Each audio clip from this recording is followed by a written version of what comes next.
तो next lecture में हम लोग बात करते हैं बच्चों आयनन ऊर्जा में क्रमिक परिवर्तन।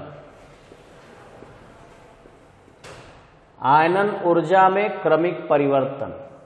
इससे पहले वाले लेक्चर में आपको बता दिया गया था कि आयनन ऊर्जा क्या है।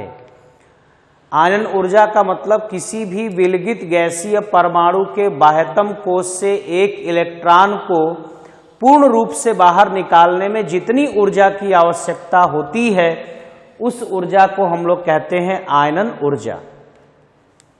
तो आयनन ऊर्जा में क्रमिक परिवर्तन में बच्चों पहले पढ़ा जाएगा वर्ग में, ग्रुप में। वर्ग में किस प्रकार परिवर्तन होता है देखा जाए तो यहां लिख सकते हैं किसी वर्ग में ऊपर से नीचे जाने पर, पहले भी आपको पता है कि वर्ग में हमेशा डाउन द ग्रुप जाते हैं। किसी वर्ग में ऊपर से नीचे जाने पर आयनन ऊर्जा का मान घटता जाता है। किसी वर्ग में ऊपर से नीचे जाने पर आयनन ऊर्जा का मान घटता जाता है। कैसे घटता है ये देखा जाए, क्यों घटता है, कारण क्या है इसका। कारण क्या है, यहां पे कारण लिख सकते हैं। वर्ग में ऊपर से नीचे जाने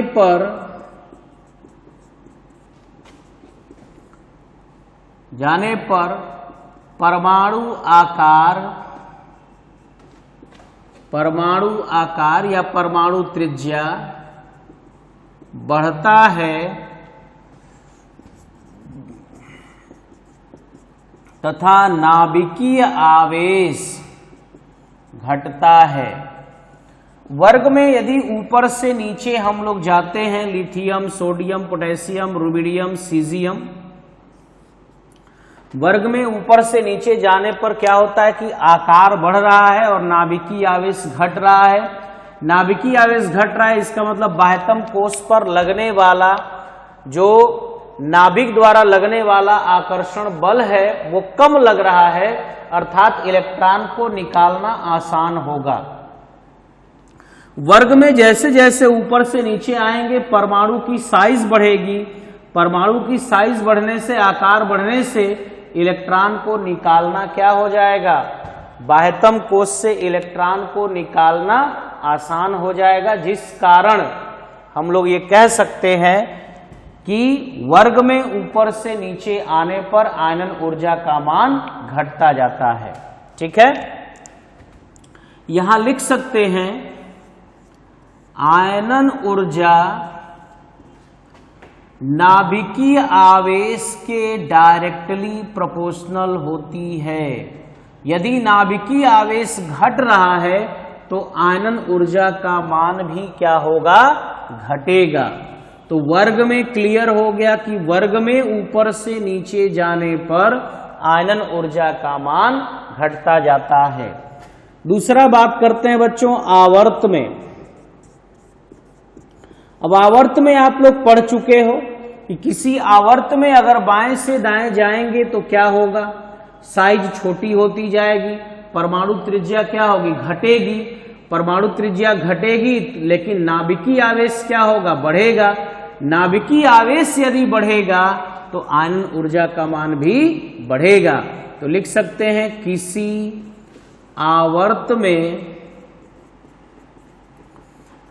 आवर्त में बाएं से दाएं जाने पर, किसी आवर्त में बाएं से दाएं जाने पर आयनन ऊर्जा का मान बढ़ता है क्योंकि नाभिकीय आवेश भी बढ़ता है और नाभिकीय आवेश बढ़ेगा तो आयनन ऊर्जा बढ़ना तय है। तो बच्चों आप लोगों को याद रखना है कि वर्ग और आवर्त में किस प्रकार आयनन ऊर्जा में परिवर्तन होता है। अब अगले टॉपिक की जो हम लोग बात करने वाले हैं वो अगला टॉपिक है हमारा आयनन ऊर्जा को प्रभावित करने वाले कारक।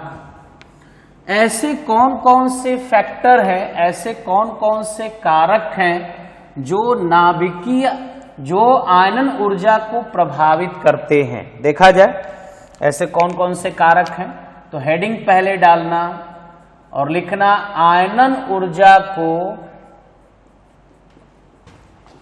प्रभावित करने वाले, आयनन ऊर्जा को प्रभावित करने वाले कारक। ऐसे कौन कौन से फैक्टर हैं जिसके वजह से आयनन ऊर्जा प्रभावित होती है, और उसमें पहला फैक्टर है परमाणु आकार, एटॉमिक साइज। तो बस आप यही याद रखिए कि अगर आयनन ऊर्जा और परमाणु आकार में संबंध देखना है तो कह सकते हैं कि आयनन ऊर्जा परमाणु आकार के व्युत क्रमानुपाती होती है। यदि परमाणु आकार बढ़ेगा तो आयनन ऊर्जा का मान घटेगा। दूसरा है नाभिकीय आवेश, दूसरा नाभिकीय आवेश, और इसमें आप लिख सकते हो आयनन ऊर्जा नाभिकीय आवेश के समानुपाती होती है।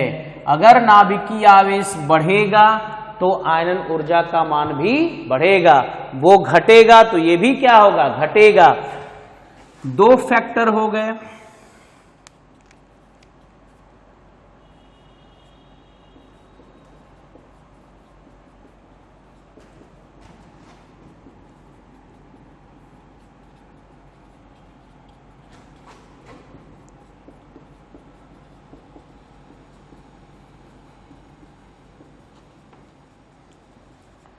तो बच्चों नेक्स्ट टॉपिक होता है तीसरा इसका, संयोजी इलेक्ट्रॉन द्वारा ग्रहण किया गया उपकोष।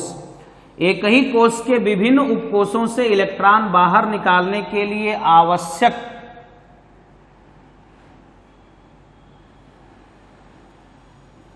ऊर्जा का मान निम्न प्रकार है। S is greater than P is greater than D is greater than F। S orbital से, S ऑर्बिटल से इलेक्ट्रॉन निकालने में ज्यादा ऊर्जा की आवश्यकता होगी P, D और F की तुलना में, क्योंकि S उपकोष जो है बच्चों वो नाभिक के पास होता है। अब इस पर मैं एक एग्जाम्पल दे दूं आपको, इस पे एक्सेप्शनल क्वेश्चन आ सकते हैं, इसीलिए आपको बताया जा रहा है कि ये आयनन ऊर्जा को प्रभावित करने वाले कौन कौन से कारक होते हैं।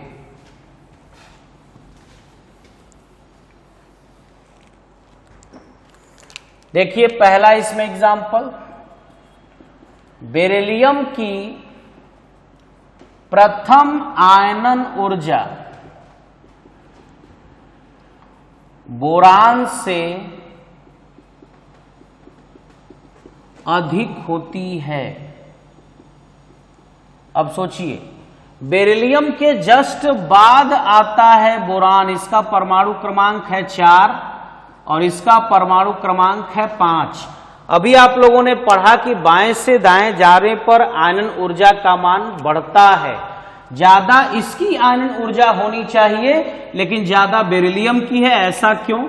दोनों का इलेक्ट्रॉनिक विन्यास लिख करके देख लीजिए, 1s2 2s2 1s2 2s2 2p1। अब इसका जो इलेक्ट्रॉन निकलेगा वो s उपकोष से निकलेगा और इसका जो इलेक्ट्रॉन निकलेगा वो p उपकोष से निकलेगा, और अभी एक ही दोनों उपकोष में है, दोनों एक ही कोष में है, Kl, ये भी Kl। तो एक ही कोष के विभिन्न उपकोषों से इलेक्ट्रॉन के निकलने का क्रम ये है। अगर इसमें से इलेक्ट्रॉन p में निकल रहा है p से और इसमें इलेक्ट्रॉन s से निकल रहा है तो s ऑर्बिटल से इलेक्ट्रॉन निकालने में ज्यादा ऊर्जा की आवश्यकता होगी। तो कह सकते हैं कि बेरिलियम की प्रथम आयनन ऊर्जा का मान बोरान से अधिक होता है। ठीक है, एक्सप्लेन कर लेंगे आप लोग। इसी प्रकार दूसरा क्वेश्चन बन जाता है, मैग्नीशियम की प्रथम आयनन ऊर्जा एल्यूमिनियम से अधिक होती है। अब रीजन क्या है, अधिक होती है क्यों? चलिए क्वेश्चन दे दिया।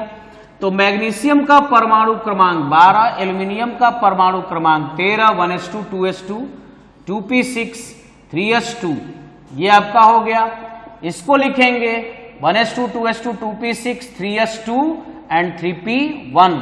इसमें जो इलेक्ट्रॉन है वो s उपकोष से निकल रहा है और इसमें जो इलेक्ट्रॉन है वो p उपकोष से निकल जा रहा है। तो इसका मतलब s से इलेक्ट्रॉन निकालने में ज्यादा ऊर्जा की आवश्यकता होगी। इस कारण हम लोग ये कह सकते हैं कि मैग्नीशियम की प्रथम आयनन ऊर्जा का मान एल्यूमिनियम से अधिक होता है। ठीक है। अब बच्चों चौथे फैक्टर की हम लोग बात करते हैं। चौथा फैक्टर जो कि आयनन ऊर्जा को प्रभावित करने वाला फैक्टर है और उस फैक्टर का नाम है पूर्ण अथवा अर्धपूर्ण भरे उपकोष। ये आपका चौथा फैक्टर है, पूर्ण अथवा अर्धपूर्ण उपकोष। ये भी प्रभावित करते हैं आयनन ऊर्जा को। देखिए कैसे। अभी आप जानते हैं कि जो पूर्ण या लिख सकते हो पूर्ण अथवा अर्धपूर्ण उपकोष किसी अपूर्ण उपकोष की तुलना में अधिक स्थायी होते हैं। तुलना में अधिक स्थायी होते हैं। ठीक है, क्योंकि स्थायी व्यवस्था या ये लिख सकते हैं कि किसी स्थायी व्यवस्था से इलेक्ट्रॉन निकालने में अधिक ऊर्जा की आवश्यकता होती है। अधिक ऊर्जा की आवश्यकता होती है। सबसे अधिक कौन स्थायी होगा? पूर्ण भरे उपकोष। पूर्ण भरे उपकोष किससे अधिक स्थायी होंगे? अर्धपूर्ण भरे उपकोष से। और ये किससे अधिक स्थायी होगा? किसी अपूर्ण उपकोष से अधिक स्थायी होता है। तो देखिए, जैसे मान लीजिए 2p6 है, p के 3 ऑर्बिटल, इसमें p में 6 इलेक्ट्रॉन भरा हुआ है, ये p6 है, भरा हुआ है। इसी तरीके से अर्धपूर्ण है, इसका मतलब यहां 3 है, 3 है। अपूर्ण का मतलब ये होता है इसमें 2 इलेक्ट्रॉन हो, 2p2 हो, 2p1 हो, 2p4 हो, 2p5 हो, कुछ भी हो सकता है। तो इसको माना जाएगा क्या है? ये अपूर्ण उपकोष होता है। इसमें आप 2 रखिए, 1 रखिए, 4 रखिए, 5 रखिए, इसकी तुलना में ये ज्यादा स्टेबल होगा और इससे ज्यादा ये स्टेबल होगा। तो अर्धपूर्ण उपकोष हमेशा अपूर्ण उपकोष की तुलना में अधिक स्थायी होते हैं। और इस पर मैं बच्चों एग्जाम्पल आपको देता हूं। एक एग्जाम्पल से समझिए जो कि बहुत इंपॉर्टेंट एग्जाम्पल है। ठीक है ना, वो बोर्ड के भी एग्जाम में पहले आ चुका है जब ये कंबाइंड आता था 11th और 12th, और आपके 11th के भी दृष्टिकोण से बहुत इंपॉर्टेंट है, आपके एग्जाम में पूछा जा सकता है।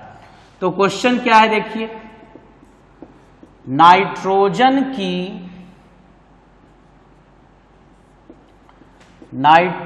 की प्रथम आयनन ऊर्जा, नाइट्रोजन की प्रथम आयनन ऊर्जा ऑक्सीजन से अधिक या ऑक्सीजन के प्रथम आयनन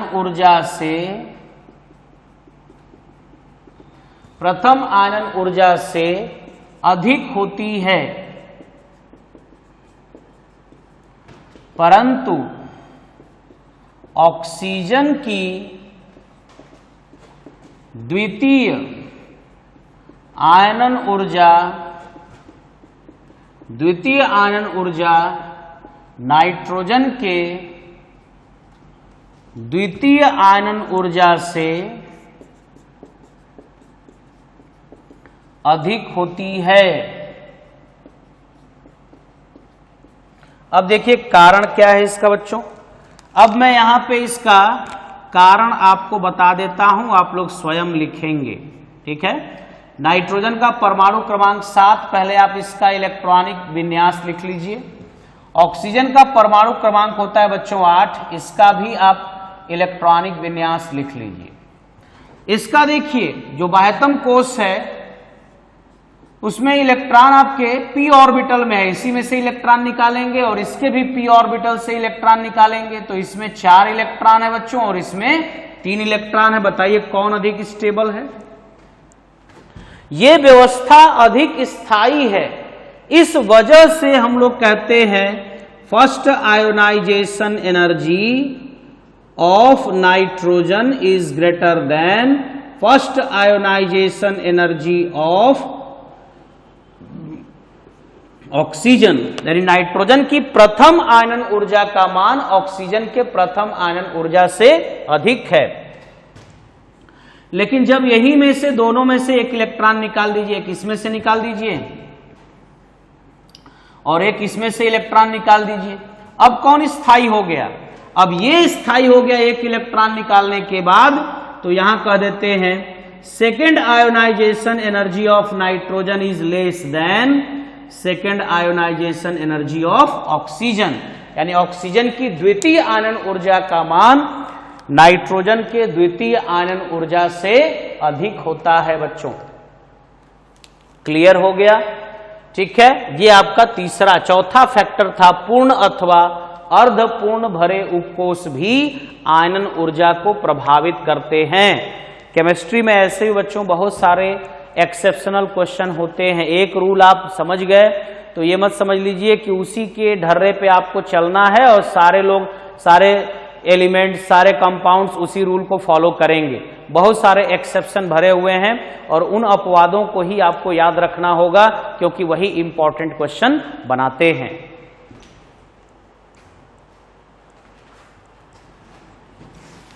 तो अगला जो 5वां फैक्टर है वो आंतरिक कोशों का परिरक्षण या आवरणीय प्रभाव है, शील्डिंग और स्क्रीनिंग इफेक्ट है। तो अभी आपने ये चीज तो देख लिया, इसमें आपको पता है कि परिरक्षण या आवरणीय प्रभाव क्या है। तो हेडिंग डालेंगे आंतरिक कोशों का परिरक्षण या आवरणीय प्रभाव। अब ये क्या है? ये कौन सा प्रभाव है? ये कौन सी बात है? समझिए इसको अच्छे से। परिरक्षण या आवरणीय प्रभाव किसे कहते हैं समझिए। किसी परमाणु में बाह्यतम कोश के इलेक्ट्रॉन नाभिक के द्वारा आकर्षित, बाह्यतम कोश के इलेक्ट्रॉन नाभिक के द्वारा आकर्षित किए जाते हैं या आकर्षित होते हैं, परंतु आंतरिक कोशों के इलेक्ट्रॉनों द्वारा प्रतिकर्षित, आंतरिक कोशों के इलेक्ट्रॉनों द्वारा प्रतिकर्षित होते हैं, तो यह प्रभाव आवरणीय या परिरक्षण प्रभाव कहलाता है। तो यह प्रभाव आवरणीय या परिरक्षण प्रभाव कहलाता है। देखिए कैसे, आवरणीय या परिरक्षण प्रभाव क्या है। मान लीजिए नाभिक है, नाभिक के बाहर ये जो बाह्यतम कोश का इलेक्ट्रॉन है वो नाभिक के द्वारा क्या होगा बच्चों, आकर्षित होगा। लेकिन ये अंदर वाले जो इलेक्ट्रॉन होंगे, ये जो अंदर वाले इलेक्ट्रॉन होंगे, इनके द्वारा, अंदर वाले इलेक्ट्रॉनों के द्वारा ये जो बाह्यतम कोश का इलेक्ट्रॉन है वो क्या होगा, प्रतिकर्षित होगा। सोचो कि ये खींच रहा है इसको, लेकिन जो अंदर वाले हैं वो उसको पुश कर रहे हैं। इसकी पकड़ जितनी ज्यादा मजबूत होगी तो वो उतना ही ज्यादा अपनी तरफ खींचेगा, यानी नाभिकीय आवेश उतना ही ज्यादा होगा। लेकिन अगर ये आंतरिक कोशों के इलेक्ट्रॉनों का इसके ऊपर लगने वाला प्रतिकर्षण यदि बढ़ गया तो नाभिकीय आवेश बच्चों घट जाएगा। यही कारण है नाभिकीय आवेश के घटने का, कि जैसे जैसे वर्ग में ऊपर से नीचे जाते हैं, परिरक्षण या आवरणीय प्रभाव जो है वो क्या होता है, वर्ग में ऊपर से नीचे आने पर परिरक्षण या आवरणीय प्रभाव बढ़ने लगता है, क्योंकि बाह्यतम कोश के इलेक्ट्रॉनों पर इसका प्रतिकर्षण बढ़ने लगता है। तो परिरक्षण प्रभाव के बढ़ने से जो नाभिकीय आवेश है वो क्या हो जाता है, घट जाता है। नाभिकीय आवेश यदि घटेगा तो जो परमाणु त्रिज्या है वो क्या होगी, बढ़ेगी। तो नाभिकीय आवेश जैसे बढ़ेगा परमाणु त्रिज्या का मान, नाभिकीय आवेश बढ़ेगा परमाणु त्रिज्या का मान क्या हो जाएगा, घट जाएगा। लेकिन अगर नाभिकीय आवेश घटा तो परमाणु त्रिज्या का मान क्या हो जाएगा, बढ़ जाएगा। ठीक है, तो इस तरीके से हमारा ये टॉपिक खत्म हो रहा है। कौन सा, आयनन ऊर्जा। और इसके बाद हम लोग स्टार्ट करते हैं बच्चों इलेक्ट्रॉन बंधुता। तो अगला टॉपिक है बच्चों हम लोगों की इलेक्ट्रॉन बंधुता।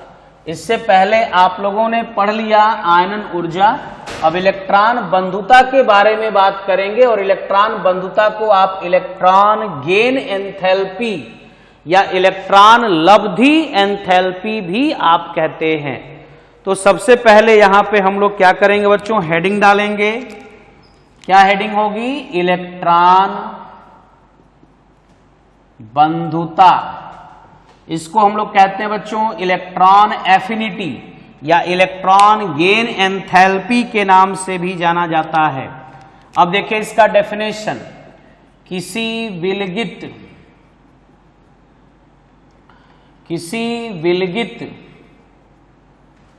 गैसीय परमाणु के बाह्यतम कोश में एक इलेक्ट्रॉन प्रवेश कराने पर जितनी ऊर्जा निर्मुक्त होती है, उसे उस तत्व की, आयनन ऊर्जा में क्या हो रही थी कि ऊर्जा हम लोगों को देनी पड़ रही थी, यानी बाहर से हम लोग ऊर्जा उसमें दे रहे थे। और यहां क्या है कि बाह्यतम कोश में इलेक्ट्रॉन प्रवेश करा रहे हैं तो ऊर्जा क्या हो रही है, निर्मुक्त होती है। तो जितनी ऊर्जा निर्मुक्त होती है उसे उस तत्व की इलेक्ट्रॉन बंधुता कहते हैं, उस तत्व की इलेक्ट्रॉन बंधुता कहते हैं। इसका भी मात्रक वही है बच्चों जो अभी आपने पढ़ा था आयनन ऊर्जा के लिए। ठीक है, इलेक्ट्रॉन वोल्ट पर एटम, इसका भी यूनिट होता है। उसी तरीके से जितने सारे इसके यूनिट हैं वही सेम यूनिट उसका भी है, इसका भी है। तो इसमें कोई दिक्कत नहीं है, आप लोग इसको याद कर लेंगे, इसी तरीके से नोट्स बनाएंगे। किसी परमाणु में पहला अतिरिक्त इलेक्ट्रॉन जोड़ने पर जो ऊर्जा निर्मुक्त होती है, जो ऊर्जा निर्मुक्त होती है उसे उस परमाणु की प्रथम इलेक्ट्रॉन बंधुता कहते हैं तथा इसी प्रकार दूसरे तथा तीसरे इलेक्ट्रॉन को प्रवेश कराने पर दी गई ऊर्जा, अब ये बहुत इंपॉर्टेंट है, पहला इलेक्ट्रॉन प्रवेश करा रहे हैं किसी उदासीन परमाणु में, तो क्या हो रही है, ऊर्जा निकल रही है। किसी उदासीन परमाणु में यदि पहला इलेक्ट्रॉन प्रवेश करा रहे हैं तो ऊर्जा यदि निकल रही है तो उसे कहते हैं प्रथम इलेक्ट्रॉन बंधुता। लेकिन अगर उसी के बाद यदि दूसरा और तीसरा इलेक्ट्रॉन प्रवेश कराने जाएंगे तो उस इलेक्ट्रॉन को प्रवेश कराने पर आपको बाहर से ऊर्जा देनी पड़ेगी। बाहर से ऊर्जा देंगे तो प्रवेश कराने पर दी गई ऊर्जा क्रमशः द्वितीय तथा तृतीय इलेक्ट्रॉन बंधुता कहलाती है। तृतीय इलेक्ट्रॉन बंधुता कहलाती है। अर्थात प्रथम इलेक्ट्रॉन बंधुता का मान जो है कैसा हो सकता है बच्चों, ध्यान देंगे यहां पे आप लोग। इलेक्ट्रॉन बंधुता और इलेक्ट्रॉन गेन एंथैल्पी ये दोनों एक दूसरे सेम ही प्रक्रिया है, लेकिन चिन्ह यहां पर बदल जाता है। जैसे प्रथम इलेक्ट्रॉन बंधुता का मान कैसा होता है, ऋणात्मक होता है कि धनात्मक। प्रथम इलेक्ट्रॉन बंधुता है तो ऊर्जा क्या हो रही है, निर्मुक्त हो रही है, निकल रही है, तो प्रथम इलेक्ट्रॉन बंधुता का मान क्या होना चाहिए, ऋणात्मक होगा। और बाकी सबकी इलेक्ट्रॉन बंधुता का मान क्या होगा, धनात्मक होगा। जब भी इलेक्ट्रॉन को प्रवेश कराने पर ऊर्जा दी जाएगी तो इलेक्ट्रॉन बंधुता का मान हमेशा धनात्मक होता है। नोट में लिखेंगे द्वितीय इलेक्ट्रॉन बंधुता का मान सदैव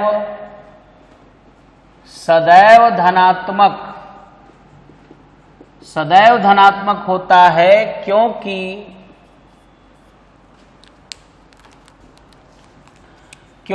इलेक्ट्रॉन को प्रवेश कराने के लिए बाहर से अतिरिक्त ऊर्जा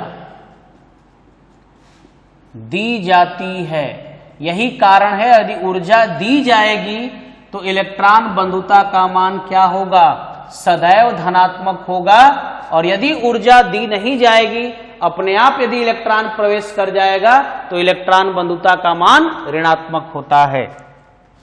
अब बच्चों बात करते हैं इलेक्ट्रॉन बंधुता में क्रमिक परिवर्तन के बारे में। इलेक्ट्रॉन बंधुता में क्रमिक परिवर्तन क्या है, जिस तरीके से परमाणु त्रिज्या और आयनन ऊर्जा के बारे में क्रमिक परिवर्तन पढ़ा, उसी प्रकार इलेक्ट्रॉन बंधुता में भी क्रमिक परिवर्तन है। और वो पहला क्या है, वर्ग में।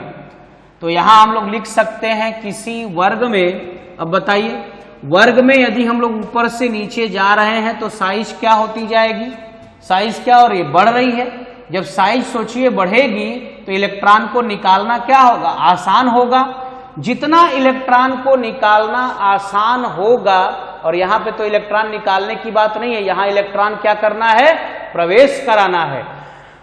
तो सोचिए कि नाभिक से बाह्यतम कोष दूर होता जाएगा। जब नाभिक से सोचिए बाह्यतम कोष दूर होगा, यहां मान लीजिए हो गया, तो अगर इलेक्ट्रॉन आप प्रवेश कराएंगे तो ये नाभिक में जो उपस्थित प्रोटॉन है या नाभिक द्वारा इस पर लगने वाला आकर्षण बल कम होगा ना, कम शक्ति से ना उसको आकर्षित करेगा, तो इस वजह से इलेक्ट्रॉन बंधुता का मान वर्ग में ऊपर से नीचे जाने पर घटता है। ठीक है, तो लिखेंगे किसी वर्ग में ऊपर से नीचे जाने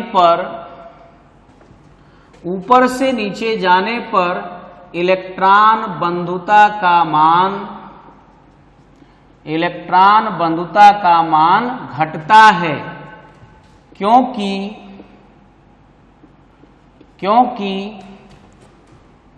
वर्ग में ऊपर से नीचे जाने पर परमाणु त्रिज्या बढ़ती है, परंतु नाभिकीय आवेश घटता है, और नाभिकीय आवेश यदि घटेगा तो इलेक्ट्रॉन बंधुता भी घटेगी। अर्थात कह सकते हैं कि इलेक्ट्रॉन बंधुता जो है वो नाभिकीय आवेश के समानुपाती है, लेकिन परमाणु त्रिज्या के क्या है, व्युत क्रमानुपाती है बच्चों। यदि परमाणु त्रिज्या बढ़ेगा तो नाभिकीय आवेश घटेगा, नाभिकीय आवेश घटेगा तो इलेक्ट्रॉन बंधुता भी घटेगी। ठीक है, तो इन सब सारी चीजों को आप लोग को ध्यान देना होगा, इसको याद रखना होगा बच्चों। ठीक है, अब आइए दूसरा देखते हैं। वर्ग के बाद आवर्त में, और किसी आवर्त में हम लोग कहां चलते हैं, बाएं से दाएं। किसी आवर्त में बाएं से दाएं जाने पर इलेक्ट्रॉन बंधुता, किसी आवर्त में बाएं से दाएं जाने पर इलेक्ट्रॉन बंधुता का मान बढ़ता जाता है, क्योंकि नाभिकीय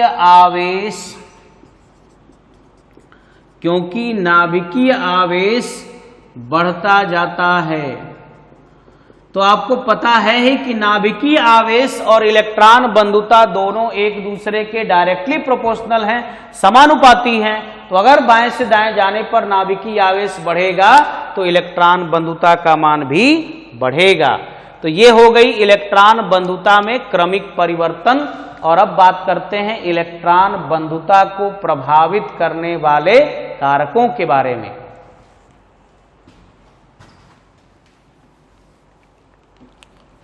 इलेक्ट्रॉन बंधुता को प्रभावित करने वाले कारक, जैसे आयनन ऊर्जा के बारे में पढ़े उसी तरीके से इलेक्ट्रॉन बंधुता। पहला है परमाणु आकार। तो यहां लिख सकते हो इलेक्ट्रॉन बंधुता परमाणु आकार के क्या होती है, व्युत क्रमानुपाती होती है। दूसरा है बच्चों नाभिकीय आवेश। और आप जानते हैं कि इलेक्ट्रॉन बंधुता नाभिकीय आवेश के समानुपाती होती है। नाभिकीय आवेश बढ़ेगा तो इलेक्ट्रॉन बंधुता का मान भी बढ़ेगा। ठीक है, तो बच्चों इलेक्ट्रॉन बंधुता को प्रभावित करने वाले कारक में विन्यास की प्रकृति की बात करते हैं। और आपको पता है कि जो अर्धपूर्ण उपकोष होते हैं वो अधिक स्थायी होते हैं, जिस कारण ये अतिरिक्त इलेक्ट्रॉन के जुड़ने का हमेशा विरोध करते हैं। अतिरिक्त इलेक्ट्रॉन के जुड़ने का विरोध करेंगे, इस कारण क्या करना होगा, इलेक्ट्रॉन बंधुता का मान बहुत कम होगा। ऐसा नहीं कि इलेक्ट्रॉन प्रवेश नहीं करेगा, इलेक्ट्रॉन प्रवेश करेगा लेकिन इलेक्ट्रॉन बंधुता का मान बहुत कम होगा। जैसे एग्जाम्पल देखिए कार्बन और नाइट्रोजन में। कार्बन का परमाणु क्रमांक 6 1s2 2s2 2p2 ये हो गया। अब नाइट्रोजन का देख लीजिए, 7 है तो 1s2 2s2 एंड 2p3। इसके p उपकोष में 3 इलेक्ट्रॉन है और इसके p उपकोष में 2 इलेक्ट्रॉन है। अब आप बताइए, इसमें 3 इलेक्ट्रॉन है तो ये अधिक स्थायी है, ये कम स्थायी है। तो स्थायी व्यवस्था इलेक्ट्रॉन के जुड़ने का क्या करेगी? विरोध करेगी। तो इलेक्ट्रॉन के जुड़ने का अगर ये विरोध करेगी, इसका मतलब इसकी इलेक्ट्रॉन बंधुता का मान क्या हो जाएगा? कम। लेकिन इसमें इलेक्ट्रॉन जल्दी प्रवेश कर जाएगा, इसलिए इसकी इलेक्ट्रॉन बंधुता का मान अधिक होता है। तो स्थायी व्यवस्था हमेशा इलेक्ट्रॉन के जुड़ने का विरोध करती है, इस कारण उसकी इलेक्ट्रॉन बंधुता कम हो जाती है। लेकिन पूर्ण उपकोष में तो अतिरिक्त इलेक्ट्रॉन के जुड़ने का कोई स्थान ही नहीं होता। जब अतिरिक्त इलेक्ट्रॉन के जुड़ने का कोई स्थान नहीं होता तो उसकी इलेक्ट्रॉन बंधुता का मान क्या होगा? 0। लेकिन उसके बावजूद भी यदि आप इलेक्ट्रॉन प्रवेश कराना चाहते हैं तो उस इलेक्ट्रॉन और जो नाभिक के बीच यहां पे या बाह्यतम कोश के इलेक्ट्रॉन जो होते हैं, स्थायी व्यवस्था होने की वजह से जो अतिरिक्त इलेक्ट्रॉन जुड़ने के लिए उनमें स्थान नहीं होता और आप इलेक्ट्रॉन प्रवेश कराना चाहते हैं तो उनके बाह्यतम कोश के इलेक्ट्रॉन और जिसको आप प्रवेश कराने जा रहे हैं उसके बीच क्या होता है? प्रतिकर्षण होता है। और उस प्रतिकर्षण को दूर करने के लिए आपको बाहर से ऊर्जा देनी पड़ती है। और जब यदि बाहर से आप ऊर्जा देंगे तो इलेक्ट्रॉन बंधुता का मान क्या हो जाएगा? धनात्मक हो जाता है। तो ये फैक्टर थे इलेक्ट्रॉन बंधुता को प्रभावित करने वाले। ठीक है, इलेक्ट्रॉन बंधुता के कुछ अपवाद हैं, उनके बारे में भी आप लोग पढ़ लेंगे। जैसे मैं आपको एक क्वेश्चन दे रहा हूं बच्चों, और इसको आप लोग जरूर पढ़ेंगे।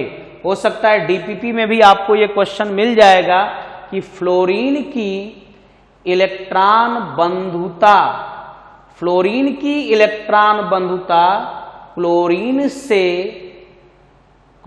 से कम होती है क्यों? जबकि आप जानते हो कि वर्ग में ऊपर से नीचे जाने पर इलेक्ट्रॉन बंधुता घटती है, तो क्लोरीन का कम होना चाहिए और फ्लोरीन का ज्यादा होना चाहिए, लेकिन फ्लोरीन की इलेक्ट्रॉन बंधुता क्लोरीन से कम है क्यों? इसका कारण क्या है? कारण आप लोग बेटा पढ़ोगे, बहुत इंपॉर्टेंट क्वेश्चन है ये। अक्रिय गैसों की इलेक्ट्रॉन बंधुता 0 अथवा धनात्मक होती है क्यों? अब सोचिए कि अक्रिय गैसों में इलेक्ट्रॉन के जुड़ने का कोई स्थान नहीं होता, वो कंप्लीट होते हैं, फुलफिल होते हैं, तो ऐसे भी उनकी इलेक्ट्रॉन बंधुता 0 हो जाएगी। लेकिन यदि आप किसी स्थायी व्यवस्था में उसके बावजूद भी इलेक्ट्रॉन जोड़ना चाहते हैं तो वो इलेक्ट्रॉन के जुड़ने का विरोध करेगी और बाहर से आपको अतिरिक्त ऊर्जा देनी पड़ेगी। और बाहर से जब आप अतिरिक्त ऊर्जा देंगे तो ऐसे कंडीशन में इलेक्ट्रॉन बंधुता का मान क्या हो जाएगा? धनात्मक हो जाता है। ठीक है बच्चों, मैं एक चीज यहां बता दूं कि फ्लोरीन का परमाणु क्रमांक 9, अब आप लिखते हैं 2 7, क्लोरीन का परमाणु क्रमांक 17 लिखते हैं 2 8 7। अब इसका देखिए, इस कक्षा की, इस सेल की कैपेसिटी है 8 इलेक्ट्रॉन की, और जिसमें इलेक्ट्रॉन प्रवेश करने वाला है अतिरिक्त इलेक्ट्रॉन, और इसमें जो अतिरिक्त इलेक्ट्रॉन प्रवेश करने वाला है उसमें इलेक्ट्रॉन कितने, कैपेसिटी उसकी कितनी है? 18 इलेक्ट्रॉन की है। तो सोचिए इसमें 7 भरा हुआ है, 8 जुड़ने का जगह है, और इसमें 7 भरा हुआ है, 18 पूरी कैपेसिटी है उसकी। तो इसके कंपेयर में इसमें इलेक्ट्रॉन जल्दी प्रवेश कर जाएगा। जैसे कहावत है बच्चों की, इसकी खींचने की क्षमता, फ्लोरीन की खींचने की क्षमता ज्यादा है क्लोरीन से, लेकिन रख नहीं पाते, इनकी रखने की क्षमता कम है, और रखने की क्षमता किसकी ज्यादा है? क्लोरीन की है। इस वजह से इलेक्ट्रॉन बंधुता का मान क्लोरीन का फ्लोरीन से ज्यादा है। खींच तो पाता है लेकिन रख नहीं पाता, और क्लोरीन खींच भी पाता है, रख भी पाता है, इसलिए क्लोरीन की इलेक्ट्रॉन बंधुता फ्लोरीन से ज्यादा होती है। तो कहते हैं कि फ्लोरीन में साइज छोटी और इलेक्ट्रॉन घनत्व तो ज्यादा होने के कारण ये इलेक्ट्रॉन इसमें आसानी से प्रवेश नहीं कर पाता, जबकि क्लोरीन में आसानी से प्रवेश कर जाता है। आप कहोगे सर ब्रोमीन की साइज तो और बड़ी होगी, बड़ी साइज होगी, लेकिन बच्चों डाउन द ग्रुप जाने पर तब तक नाभिकीय आवेश ही कम हो जाता है, और जब नाभिकीय आवेश कम हो जाएगा तो इलेक्ट्रॉन के जुड़ने का जो क्षमता है वो भी कम हो जाएगा, यानी इलेक्ट्रॉन बंधुता क्या हो जाएगी, घट जाएगी। तो इस वर्ग में सबसे ज्यादा क्लोरीन की, तब फ्लोरीन, तब ब्रोमीन, तब आयोडीन। और ये बहुत इंपॉर्टेंट क्वेश्चन बनता है हर साल, इसको आप लोग याद रखेंगे बच्चों, ठीक है। अब बात करेंगे हम लोग विद्युत ऋणात्मकता की बात करेंगे, ठीक है। इलेक्ट्रोनेगेटिविटी क्या कहलाती है, बहुत इंपॉर्टेंट टॉपिक है विद्युत ऋणात्मकता। लेकिन इससे पहले जो आपके जो टॉपिक खत्म हुए हैं बच्चों, परमाणु त्रिज्या, आयनन ऊर्जा, इलेक्ट्रॉन बंधुता, अब आप समझ लीजिए कि समस्त चैप्टर यानी ये जो पूरा चैप्टर है वो इन्हीं तीनों टॉपिक को 80% कवर करता है, यानी ज्यादा क्वेश्चन इसी से बनते हैं। यानी अब हमारा टॉपिक क्या है, विद्युत ऋणात्मकता, इलेक्ट्रोनेगेटिविटी किसे कहते हैं, डेफिनेशन इसका लिखा जाएगा। तो बच्चों बात करेंगे विद्युत ऋणात्मकता की, क्या डेफिनेशन है इसका, समझ लीजिए कि परमाणु द्वारा किसी सहसंयोजी यौगिक में साझा किए गए इलेक्ट्रॉन को अपनी ओर आकर्षित करने की, उस परमाणु की आकर्षित करने की क्षमता को उस परमाणु की विद्युत ऋणात्मकता कहते हैं। जैसे मान लीजिए HCl है, सहसंयोजी बंध है, और इस बंध में अगर क्लोरीन इस साझेदारी के इलेक्ट्रॉन को अपनी ओर ज्यादा आकर्षित कर रहा है, इसका मतलब क्लोरीन की विद्युत ऋणात्मकता हाइड्रोजन से ज्यादा है। नोट में आप लोग बेटा लिख लेंगे, सबसे ज्यादा विद्युत ऋणात्मकता किसकी होती है, फ्लोरीन की। फ्लोरीन, ऑक्सीजन, नाइट्रोजन, फोन, कलीबर, ISCPH, इसी तरीके से याद रखेंगे, फोन, कलीबर, ISCPH। वर्ग में ऊपर से नीचे जाएंगे तो विद्युत ऋणात्मकता का मान घटता है, और किसी आवर्त में यदि बाएं से दाएं जाएंगे तो विद्युत ऋणात्मकता का मान बढ़ता है। तो इसका इस तरीके से हम लोग ये कह सकते हैं कि आवर्त सारणी में हम लोगों ने परमाणु त्रिज्या, आयनन ऊर्जा, इलेक्ट्रॉन बंधुता और विद्युत ऋणात्मकता, जो मेन जो हमारे टॉपिक थे उसके बारे में पढ़ लिया गया है। कुछ प्रॉपर्टीज और है, एक लेक्चर में आपका ये चैप्टर बच्चों और खत्म हो जाएगा। उसके बाद आप लोग अच्छे से नोट्स बना करके एनसीईआरटी के सारे क्वेश्चंस को आप लोग लगाएंगे।